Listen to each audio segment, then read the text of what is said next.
Okay, so this is gonna be as raw as can be. I'm gonna try not to do editing as much because I just wanted to start getting it out there. This is just the introduction, so I might be all over the place because, like I said, whatever. But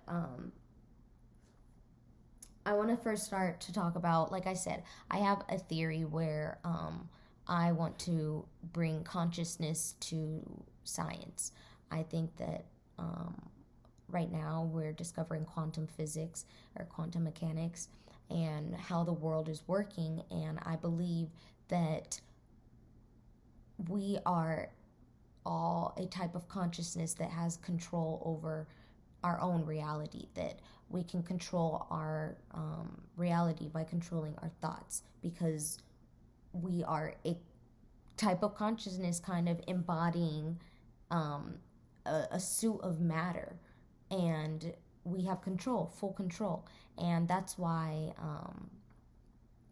I feel as though like they hammer down like psychedelics, because that does give you a chance to kind of connect with yourself on a higher level.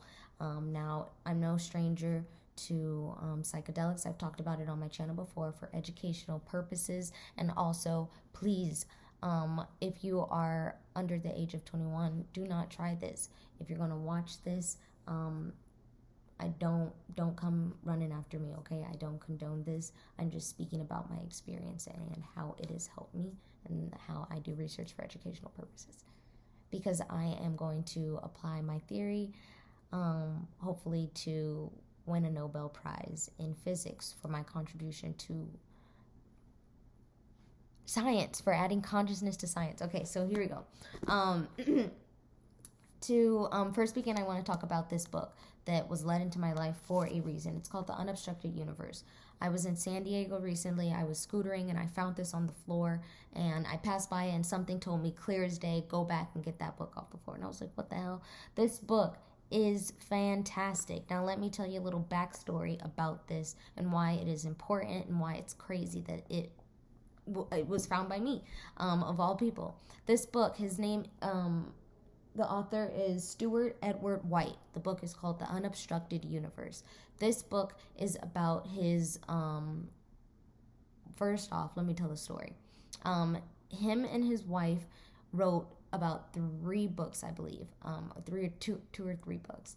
And the first couple of books were kind of from a fiction standpoint, like just a story, and it was about a psychic who would go into these like meditative trances and go off into the astral realm and learn about the world and how the world worked, and what was going on in the world. And she would go talk to these people called the Invisibles. That's what this character did in the first couple of books. By I think it was the 3rd or 4th book, they wrote this book called the Betty book. Now this is a husband and wife, they're writing these books. There's this book called the Betty book. In the Betty book, they reveal that this psychic that they've been writing about for the past couple years is actually the author's wife. The people that wrote the book, they revealed that they're just writing about their life. Now, Betty is the psychic in the book. And this book gets lots of traction because it's like, whoa, wait a minute. We thought that this was just a story. You're telling me that this is the truth. This is what y'all been doing. So this is really cool because now it's like, wow, this is the truth. Someone really has been a psychic, putting themselves into meditative trances, going off talking to what I now say spirit teams, whether it was angels, whether it was their ancestors. She was talking to somebody and they were telling her how the world was working when she was in a meditative trance like state for hours. She would do this, okay? Fast forward a little bit, Betty passes away. And although sad and everything, this book is where we're at now. So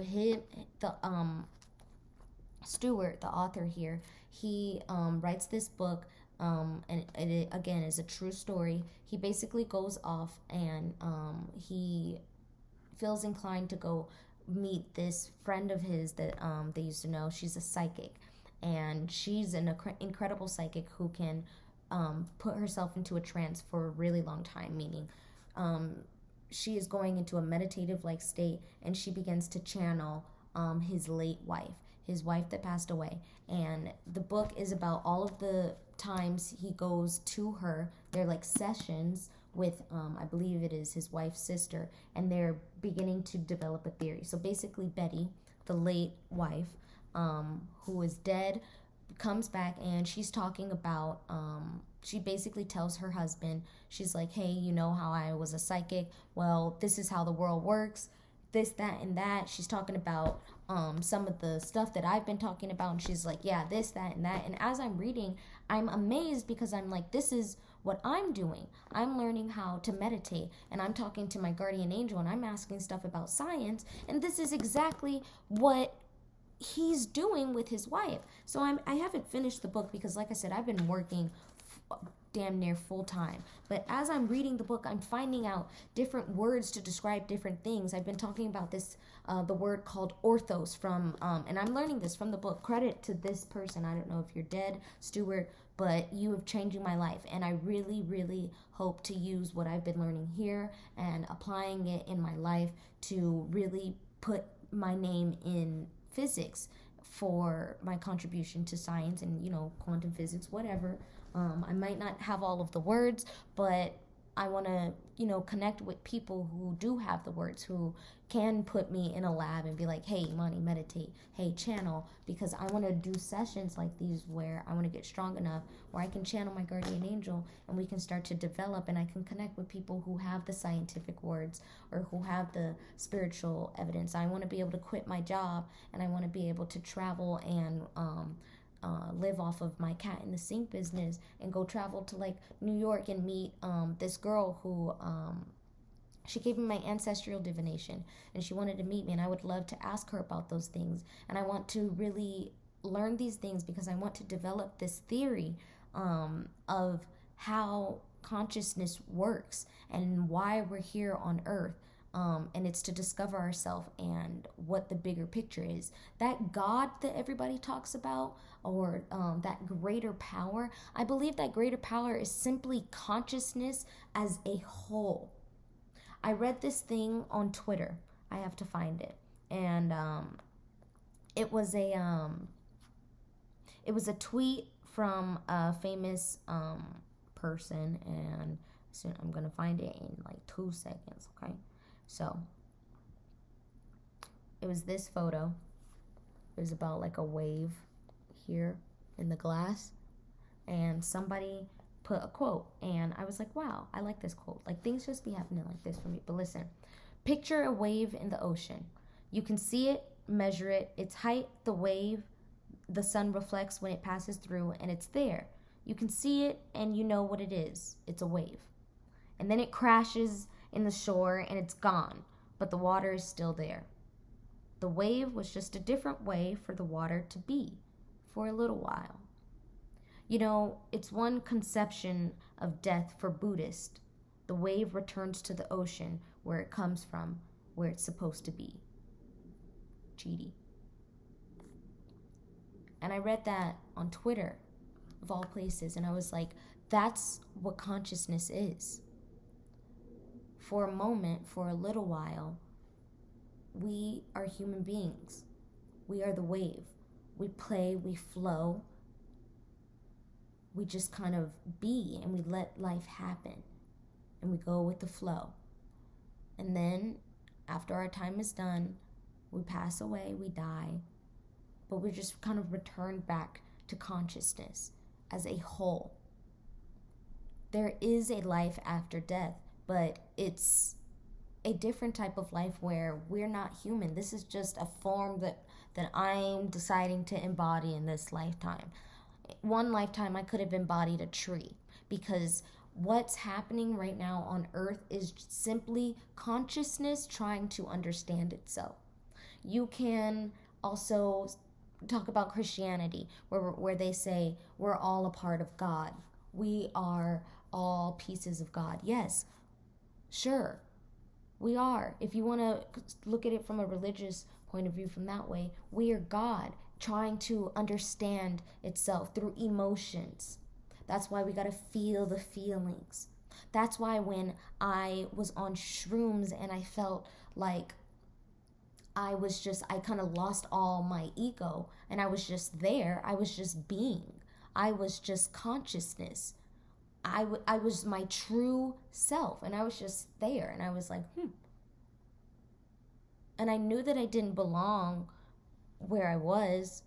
I knew that I wasn't supposed to be all of that in this body right now. And I'm hoping this making some sense to some people. But like I said, this is raw. This is just, I wanted to just talk and get it out so that eventually when I start to make smaller videos, you'll understand where I'm coming from.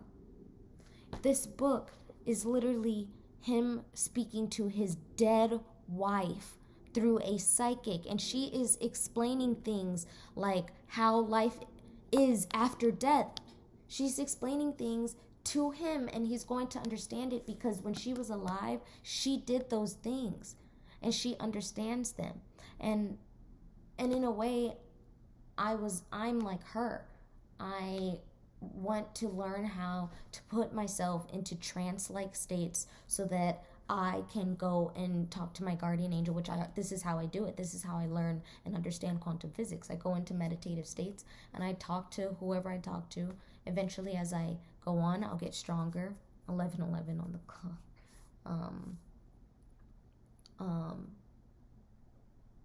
I don't know. And in this book, Betty, she's channeling and she's describing how when people channel things, the person that they're channeling from, the consciousness that they're channeling from, can only say as much as they can understand. And so if my mind is kind of like very analytical, I think very scientifically, but I also think spiritually, and I'm also kind of, with the vibes of the now, I like to think. That's why I kind of, and I also have a early childhood education understanding, so I'm able to kind of dumb things down to make it make sense, because these are such complex things to talk about, but really it is just so simple. Life shouldn't be hard, and that's what I want to talk about.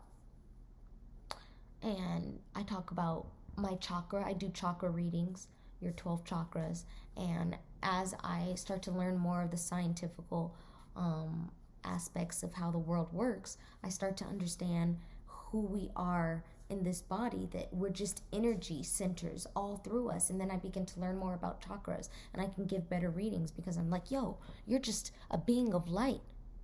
You gotta get your chakras under control so you get you under control. Does that make sense? I feel super passionate right now, super raw, because this is real. This is how I feel every day. I feel pumped up. You think I'm on drugs right now? No. This is just me. I get so excited about these things because this is my soul getting excited. This is my soul's purpose. I learned that when I was on shrooms, man, we're at 15 minutes, bro. When I was on shrooms, for educational purposes, don't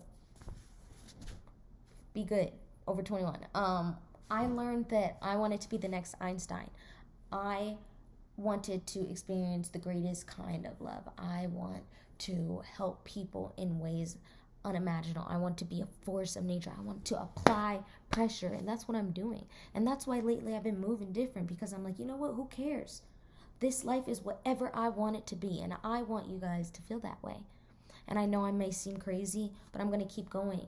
And that's why I said I want to quit my job, because as I've been meditating, I got the Muse headband. I've been learning so many things. I've been going into it's just, I don't know, it's incredible to think that the world is truly changing. And it is. You see it now, in the world. And I think that that's amazing. I think we're really going towards something so beautiful. And I would love to be a part of that. And in a scientific way, I guess that's what I chose.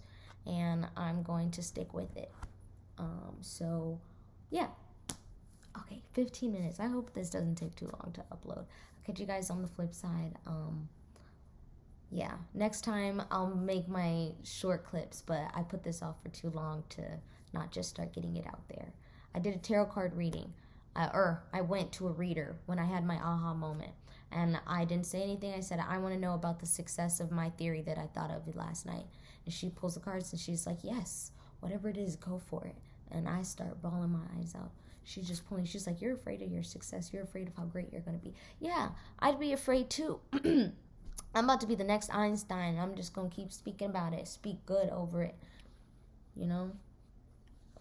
But it's going to take me so much work. And so that's why I'm saying, you know, support Cat in the Sink, whatever I start to put out. You know, if you see prices raised, it's because I quit my job. Or I'm trying to quit my job. I've been working so hard. I've been working overtime. I've been so exhausted lately. But it's all for a good reason, you know? I'm trying to retire by like 24, 25.